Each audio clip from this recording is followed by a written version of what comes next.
India में आपका स्वागत है।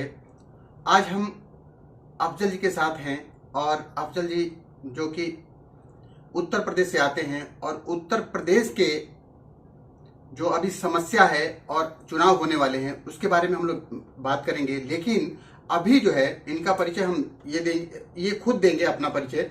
और दूसरी बात ये कि आज जो किसानों का मसला चल रहा है उसके बारे में भी हम लोग बात करेंगे। तो हम सबसे पहले इनके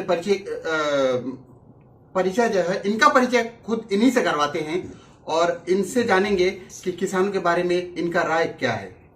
जी अफजल, बहुत बहुत शुक्रिया आपका कीमती समय हमें देने के लिए और बड़ा महत्वपूर्ण विषय आपने इस दौरान किया है। मेरा नाम कुंवर अफजल चौधरी, गाज़ियाबाद उत्तर प्रदेश का एक बहुत सर्वोत्तम जिला कहला जाता है। वहाँ के एक छोटे से गांव पावी सादकपुर के मूल निवासी हम लोग हैं।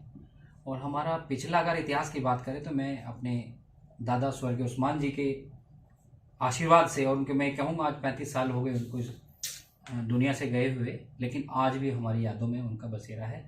और उन्हीं के नाम को आगे बढ़ाने के लिए मैंने ये बेड़ा उठाया, समाज के हित में बात करना। मैं सरकारों में रहा हूँ, अनेक सरकार मैंने देखी हैं, कांग्रेस गवर्नमेंट में भी रहा, भारतीय जनता पार्टी में उत्तर प्रदेश में मैं सदस्य अल्पसंख्यक आयोग भी रहा, और तमाम अलग अलग विधियाँ अलग अलग परिस्थितियों का मैंने सामना किया। बड़ा महत्वपूर्ण विषय आज देश में चल रहा है किसान भाइयों को लेकर। सरकार सभी की होती है, सब समाज की होती है। सरकारों से लोगों को अपने अधिकार की बात रखना, आंदोलन के रूप में हो या सड़क पर उतर के रूप में हो, और नियमों का पालन करते हुए। बेसिक सरकार कोविड-19 जो एक इतना बड़ा महामारी इस देश के लिए उजागर हुई है, सरकारों ने बहुत काम किया, लोगों ने संवेदन के साथ उसका पालन किया, उपचारों में लोगों ने हेल्प की, डॉक्टर लोगों ने मदद की, पत्रकारों का भी बहुत बड़ा इसमें योगदान रहा, पुलिस के लोगों का भी बहुत बड़ा योगदान रहा, फोर्स ने अपना हक अदा किया। एक तरफ बॉर्डर पर हमारे सैनिक देश की हिफाजत के लिए काम कर रहे थे, और वही घरेलू फोर्स जिसे हम पुलिस जन कह सकते हैं, और सहयोगी दल डॉक्टर्स के साथ जो उन्होंने सराहनीय काम किए। लोगों के परिवारों से एक विषय आपने देखा होगा कितना महत्वपूर्ण टाइम आया था कि लोग एक दूसरे से मिलने से कतरा रहे थे, एक दूसरे को हेल्प करने में दिन रात प्रयास कर रहे थे, पालन कर रहे थे। सबसे अहम मुद्दा, चलो खुदा का शुक्र है वो चीज़ें टल गई और सब समाज में फिर एक नया मैसेज आया, एक नई उन्नति इस देश की फिर चालू हो गई। अब सबसे ज़्यादा महत्वपूर्ण उत्तर प्रदेश में भी चुनाव 2022 को लेकर हम लोग सरगर्मियां ज़मीन पे उतर गई हैं, और उसमें लोगों की भागीदारी के रूप में सब तमाम अपने मुद्दों को लेकर लड़ाई कर। जैसे आपने बताया कि किसानों की एक बहुत बड़ी जटिल समस्या हाँ, इसका बड़ा भयानक रूप लेकर आ रही है। तमाम नेतागण, मैं समझता हूं ये बात या तो सरकार को निष्पक्षता पूर्वक या तो उन लोगों को फॉलो नहीं की जा रही है, या उनको कोई ऐसा कॉरस्पॉन्डेंस नहीं हो पा रहा है जिससे एक दूसरे की वास्तविकता, अगर उन्होंने 2 बातें रखी हैं, या तो कोई आदमी 4 बातें कर रहा है, या 4 बातें की हैं तो कोई बात 8 आदमी अपने नंबर बनाने के लिए काम कर रहे हैं। लेकिन जिन लोगों की जिम्मेदारी थी, जिन मिनिस्टर्स की जिम्मेदारी थी, वो अपने कहीं ना कहीं अधिकारों का हनन कर रहे हैं। वो कहने में समक्षता नहीं रख पा रहे हैं, अपनी बात को उस पटल पर नहीं ले जा रहे हैं जहां की उनकी बातों की चर्चा होनी चाहिए थी। किसानों ने बहुत दिन से संघर्ष पिछले वर्ष से चल रहा है, उनका संघर्ष, बहुत सारी मौतें हुई हैं, अनदेखा किया जा रहा है। ये तो मैं उसके लिए ये दयनीय स्थिति हुई है, मैं भी उसका, उन लोगों का, उन शहीदों का मैं कहूँगा।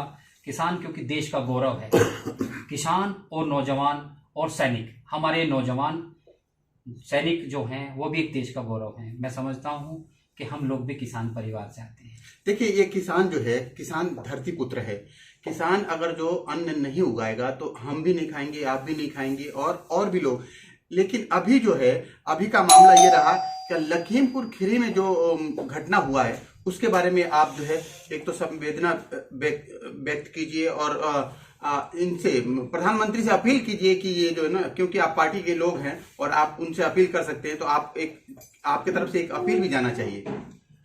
बड़ी देखिए, मैं कहूँगा जिस भी शोक परिवार, उनके लिए मेरी संवेदना है। उस परिवार, पीड़ित परिवार के लिए जो ये हादसा होता है, कहीं ना कहीं सरकारों की भी अचूक बातें होती है जिसमें हम देखने को दरकिनार किया जाता है। अंधेरे में कुछ ऐसे हत्याएं हो जाती हैं, कुछ ऐसी चीजें हो जाती हैं, लेकिन सरकार की इसमें मंशा नहीं होती हो कि अपनी जनता को दुख पहुंचाए। लेकिन कुछ न कहीं अधिकारियों की सुविधा पाई जाती है, अधिकारी सजग नहीं है, अधिकारी उनके प्रति संवेदनशील नहीं है, या जो आम बूथ के जो लीडर हम बात करेंगे, भारतीय जनता पार्टी के हों या कांग्रेस के हों, समाजवादी या अन्य दीगर पार्टियों के हों, उनकी भी एक सिपाही के रूप में अगर आप जाने तो पार्टियों में पार्टी पदाधिकारियों की ड्यूटी एक सैनिक के रूप में होती है। बिल्कुल। पर प्रत्येक व्यक्ति उस जिम्मेदारी को भूल जाता है, सोचता है कि मैं तो बहुत बड़ा लीडर बन गया हूं, मुझे ब्लॉक पे काम करने की आवश्यकता नहीं है, दूसरे कामों में परिक्रमा करता है, वो अपनी जिम्मेदारियों का निर्वहन न करते हुए दूसरे कामों में लिप्त पाया जाता है। एक समाज, एक ब्लॉक का आदमी ये चाहता है कि गली के फलाने नेता मेरी मदद करेंगे, वो नेता नदारत मिलता है। तो ये घटनाएं बूथ से स्टार्ट होती हैं, फिर ब्लॉक पे जाती हैं, फिर अध्यक्ष पे जाती हैं, ये फिर एक बड़ा विराम का भयानक रूप ले लेती हैं। जैसे मैं कुछ घटनाओं की निंदा करता हूं और उसको आभार व्यक्त नहीं करना चाहता सरकारों का, क्यों? क्योंकि ऐसे कांड हो क्यों रहे हैं, सरकार आंख अनदेखा क्यों कर रही है, एक आंख से क्यों देख रही है। मेरा मानना यह है कि जिलाधिकारी और वरिष्ठ पुलिस अधीक्षक जिन जनपदों में तैनात होते हैं, उनकी बेसिक जिम्मेदारी हर गांव का सर्वेक्षण करें। उनको यही नहीं पता होता कौन सा जिला कहाँ, कौन सा गांव कहाँ पे है, कौन सा ब्लॉक कहाँ है, क्योंकि वो व्यस्त इतने हैं दूसरे दीगर कामों में। तो ये कार्य प्रणाली पर भी कहीं ना कहीं सवाल उठ जाता है। बहुत बहुत शुक्रिया, आज आपने जो है कीमती वक्त दिया और बताया कि प्रधानमंत्री जो है सबका होता है। आपका कहने का मतलब ये है, आपका कहने का तात्पर्य ये है कि आप बता रहे हैं कि प्रधानमंत्री सबका होता है और प्रधानमंत्री को एक आंख से नहीं बल्कि उनको दोनों आंख से देखना चाहिए। और प्रधानमंत्री का ये दायित्व तो अधिकार बनता है कि इनके मसले को जो है हल करे। देखिए, महत्वपूर्ण पोस्ट पर बैठने के बाद वह आदरणीय प्रधानमंत्री जी हों, वो सर्व समाज के, देश के 135 करोड़ लोगों के वो प्रधानमंत्री हैं, आदरणीय हैं हम सब के। वो किसी एक पार्टी विशेष के नहीं है, वो सभी के प्रधानमंत्री हैं। और उनका नैतिक जिम्मेदारी यही होती है कि आम जन को सरकार की योजनाओं का लाभ मिले, सरकार की नीतियों का विशेष तौर पर आम जन तक जिनको उनकी आवश्यकता है उनको मिले।